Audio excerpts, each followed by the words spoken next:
Good morning, ladies and gentlemen, and welcome to the PYX Resources Limited investor presentation. Throughout this recorded presentation, investors will be in listen-only mode. Questions are encouraged. They can be submitted at any time via the Q&A tab that's just situated on the right-hand corner of your screen. Please just simply type in your questions and press send. The company may not be in a position to answer every question it receives during the meeting itself. However, the company will review all questions submitted today and publish responses where it is appropriate to do so, and these will be available via your Investor Meet company dashboard. Before we begin, I would like to submit the following poll, and I would now like to hand you over to CEO Oliver Hassler. Good morning, sir. Thank you very much. Good morning, everyone. Thank you for joining us today. I will be making a brief presentation on our third quarter operational results. During today's presentation, also for those who are new, I'll make a brief introduction into our company, and then I'll present the highlights for the third quarter. I'll assume, like in all presentations, that everybody has read this disclaimer on page 2. For those who follow us, you have seen that 2023 is being a hugely successful year for PYX Resources, in which we have delivered strong revenue growth and operational performance on the back of solid business fundamentals. We finished the first half of the year on a very powerful note with a healthy bank balance, a positive underlying EBITDA, global investor support, strong demand from our growing product suite, and most important, a safe workplace record. We are particularly pleased that we have continued to grow our production numbers and have been successful in adding the highly sought-after commodities of rutile and ilmenite to our product portfolio. We are very proud of our safety and environmental record, and sustainability remains a major focus of our operations. We look forward to further deliver strong growth for the end of 2023, and we want to thank those of you that are following us, our shareholders, for the ongoing support. I'll jump over my bio, which you can read on your own time, and go directly into the overview. As most of you know, PYX Resources is a mineral sands mining company with a very large resource. PYX is the third largest producing mineral sands company based on zircon resources. So we have a very large resource. We're listed in Australia since February 2020 and on the main board of the London Stock Exchange since November 2021.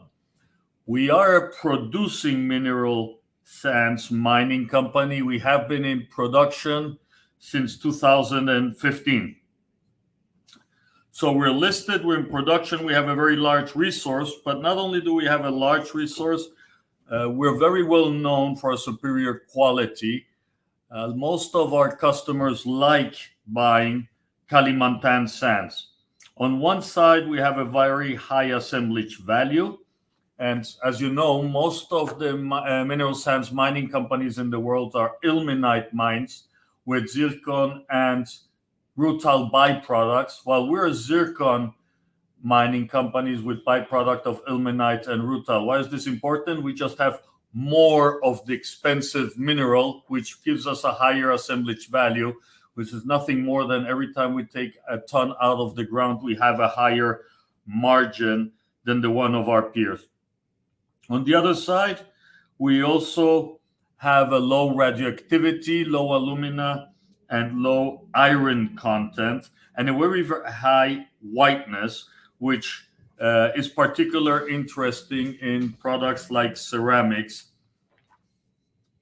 And also, it makes us ideal for the fused zirconia industry, which is the one that uses zircon for high-tech applications, such as semiconductors, batteries for electric vehicles, solar cells, etc.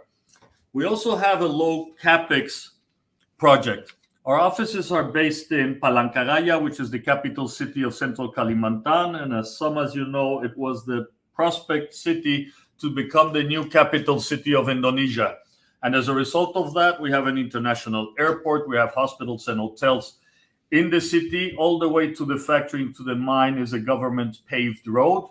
We also have two deep sea ports, Banjarmasin and Sampit, which are used to export, in addition to our products, iron ore, coal, and palm oil. So these are usually capex lines that have to be paid by the mine, and in our case, we're already there and paid by the government, which drastically reduces our capex. Timing for our project could have not been better. On one side, the industry had forecasted that there would not be enough supply for the market demand. This happened in 2021, 1 year after the projections because of COVID. But since then, there has not been enough supply for the demand, pushing up the projects the prices. When we started the project, our zircon prices were 1,400. Today, market prices are 2,100, even with the actual market conditions, which are weak all over the world. I'm very bullish about prices of zircon, even if you add all the new projects and assume that they will happen on the time they have been announced and in the volumes. They're not enough to cover the losing of production from the mines that are reaching the end of their mine life, mainly the ones in Western Australia and South Africa. Also, there had been, the biggest producer is Australia, the biggest consumer is China. They have been in a trade war. Kalimantan is the biggest Belt and Road country, so a strategic ally from China. China likes buying in Indonesia. Over the last 3 years, most of the developing countries in the world have declared zircon one of the critical minerals required towards the transition to carbon zero. So also, we produce it in Indonesia. We're the only industrial group mining for mineral sands in their area. And from the beginning, we have built our project on a sustainable platform. On the next slide, you will see our operational summary for the third quarter. And as you can see, PYX performed very well during this third quarter, showing the best premium zircon and mineral sands production volumes so far. So it's the best numbers that we have had in one quarter since we started the project. In the third quarter, zircon production was up 61% and our zircon sales 88%, while our total production is up 39% with sales growing by 70%. Based on our third quarter numbers, the company is producing at a run rate of 16,000 tons per annum of premium zircon and 10,000 per year of mineral sands, which is in line with our plan to reach production volumes of 48,000 tons per year. Resulting from this Q3 results, we're having strong cumulative results, as you can see in the last column of this chart, which is a growth of premium zircon of production of 43% and sales by 54%. The total mineral sands produced was down by 8%, but that is why we were focusing on premium zircon, which has the highest price, and not on mining of our tailings to receive a larger amount of ilmenite like we did last year. But the total amount of mineral sands sold was 48%. In the first half, as most of you know, we had a positive underlying EBITDA, and we believe that we will improve very highly in the second half since we have a lot of good news, as it is the start of selling of the byproducts of rutile and ilmenite. I think these are pretty impressive results. We have finished the first half with the same amount of cash as we had on the balance sheet at the end of 2022. We have a positive underlying EBITDA, which very strong projections for the full year. And this is only in the third year since we did our original IPO. And we can't forget that 2 out of those 3 years were COVID, where we could not send technicians into the country. In addition to the operational results, on the 17th of August of this year, we announced the reception of the license to export ilmenite and rutile ores from the Indonesian government, allowing us to extract, produce, and export 24,000 tons of zircon, 20,000 tons of rutile, and 50,000 tons of ilmenite, together with the extraction and production of other byproducts such as silica. As you know, this has been part of the strategy from the beginning. We have been working very hard with the government in Jakarta and the local government to get this license, which now allows us to export titanium dioxide. In the case of ilmenite, we need to have a minimum grade of 45%. In the case of rutile, of 90%. So we had accumulated a stockpile of 8.5 tons of ilmenite until this moment. So this license will allow us to increase very strongly our profitability, since we have been absorbing all of our cost in the zircon production. So our future ilmenite and rutile sales will be at 100% margin, which will allow us to have a strong profitability in this second half. In addition of this, the government has authorized the work plan and budget for 2023 for Tisma. That's the second mine we have that is not in production yet, but is fully licensed with budget permit to produce 24,000 tons of zircon. So as you can see, we're working with a very high demand. All of our production has been sold since the beginning. As I mentioned, we have a very high quality product, both with low impurities and with a high assemblage value. Since the beginning, we have worked on a very diversified customer base, this to make sure that we can face any type of political products, and we did pressures, and we did good in doing so. Over the last 3 years, we started selling mainly to Europe, then we moved to China and India. The second half last year, we moved back to Europe and the Americas. Now we're mainly selling in China and India again, resulting from the crisis mainly in the West.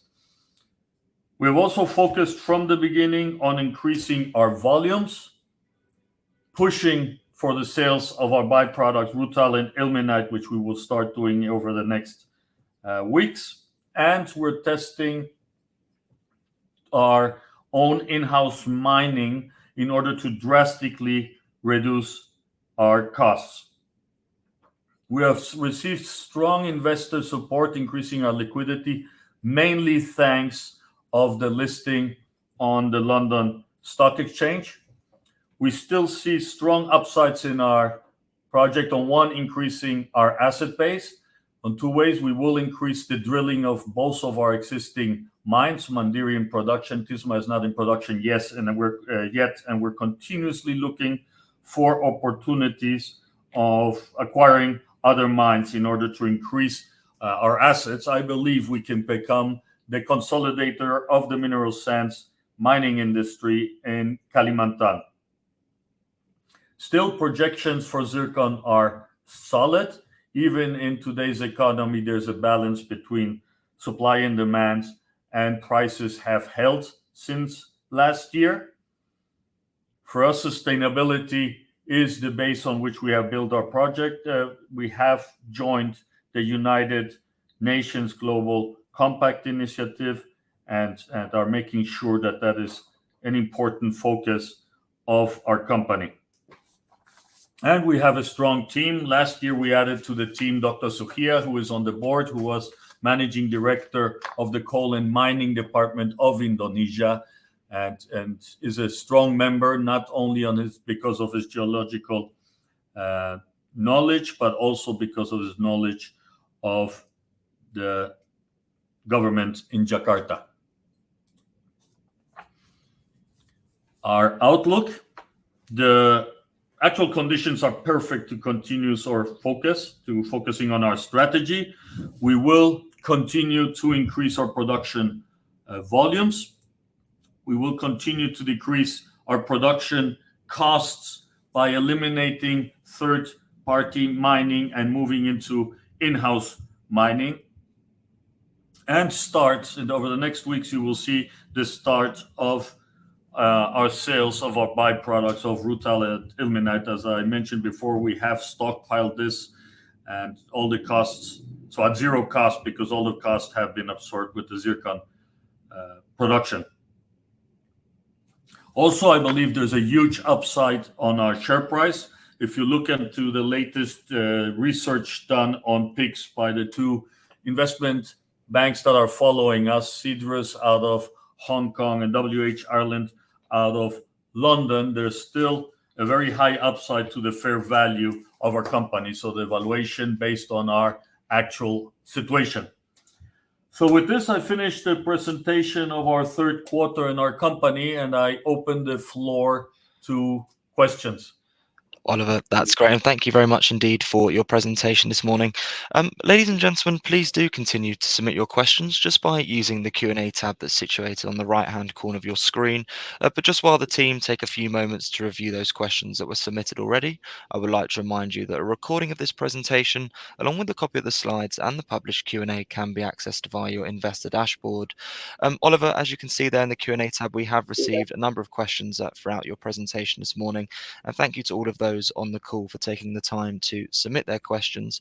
But Oliver, if I may just hand back to you just to read out those questions and give your responses where appropriate to do so, and then I'll pick up from you at the end. Thank you. Sure, thank you. Would you consider diversifying your product portfolio or exploring new mineral resources beyond zircon? Not today. I believe in focus. We're a 3-year-old company. 2 of those years were very tough to access because of COVID. We have a very clear plan to increase our production to 48,000 tons of zircon and starting now the sales of the byproduct rutile and ilmenite. And I believe the next step is to look for other mineral sands mine in Kalimantan. Once we have shown profitability and us achieving the plan, sure, we could be looking at other geographies and other minerals, but I would not do so in the short term because it would make the team lose focus. Also, is the company looking at new technologies or methodologies to improve the extraction or processing? Not at this moment in time. We have invested. We have a mineral separation plant that has a capacity of 24,000 tons. We have already invested in doing a test mine field unit in the mine, which we will now have to bring up to scale. I don't think we are at the size to look for new technologies, but just optimize and we should be focusing more on operational excellence with what we have in order also to optimize our capex. Everything looks great, but what are the major challenges, opportunities you foresee in the near term? Challenges is really the world economy. Until now, we have always found routes to get to the market. There is enough demand of our product, and we have a well-diversified portfolio. But in the unknown future of the economy is always a challenge that we could be. Locally, clearly the biggest challenge we have is now to make the big step into moving into our own in-house mining. As I mentioned, we believe we have the right technology, and now we have to bring it up to scale, but we haven't done it yet. But that will make a huge jump of profitability and is our major focus today. So our focus on operations is clearly increasing of volume and drastic cost reduction. During the first half, we already show the cost reduction of 12%, but we expect much bigger numbers into the future. Why does the share price not reflect the progress you are making? What do your major shareholders think? Would you consider buying shares back? No, I would not consider buying shares back. We could do so once we have the profitability that we expect in year 5 with 48,000 tons. Our major shareholders have been very, very loyal. If we look at the register, none of the major shareholders have sold a single share. So they expect a very high return coming from share prices close to the ones shown by the investment bank, or they expect much higher than that. What happens, what I understand for the market makers, is beginning of the year, there was a family office in Asia that had invested also in our company, among other major other things, which I was not aware of. And the courts requested or forced them to liquidate all their assets, and part of them were ours, and our share price has fallen as a result of that. And I guess the actual economy, what's happening everywhere in the world. But we have very strong fundamentals. So the focus of management is to continue with our fundamentals, and I'm sure the market will follow. That was the last question. Oliver, absolutely. And thank you very much indeed for addressing all of those questions that came in from investors this morning. And of course, if there are any further questions that do come through, we'll make these available to you immediately after the presentation has ended, just for you to review, to then add any additional responses, of course, where it's appropriate to do so. And we'll publish all those responses out on the platform. But Oliver, perhaps before really just looking to redirect those on the call to provide you with their feedback, which I know is particularly important to yourself and the company, if I could please just ask you for a few closing comments just to wrap up with, that'd be great. Sure, thank you. For those that follow us since 2020, I think you have seen very clearly that we have stuck to our 5-year plan. Quarter after quarter, we have been announcing an increase of volumes. After 3 years, we have been able, after lobbying to the government in Jakarta, to change the legislation in order to allow the export of rutile and ilmenite, which we're fully licensed now and will start. And we are well in the process of moving into our own in-house mining. So I'm very happy with the results of the team as far as in this very challenging times between COVID and the world economy to perform and deliver the results and objectives we had in our 5-year plan. So I hope to be talking to you again in March when we publish our 2023 results. Thank you very much for your attention. And as always, we're open for any questions through the normal investor relations platform, which you can find on our website. Perfect. Oliver, thank you once again for updating investors this morning. Could I please ask investors not to close this session, as you'll now be automatically redirected for the opportunity to provide your feedback in order that the management team can really better understand your views and expectations. This will only take a few moments to complete, but I'm sure will be greatly valued by the company. On behalf of the management team of PYX Resources Limited, we would like to thank you for attending today's presentation. That now concludes today's session, so good morning to you all.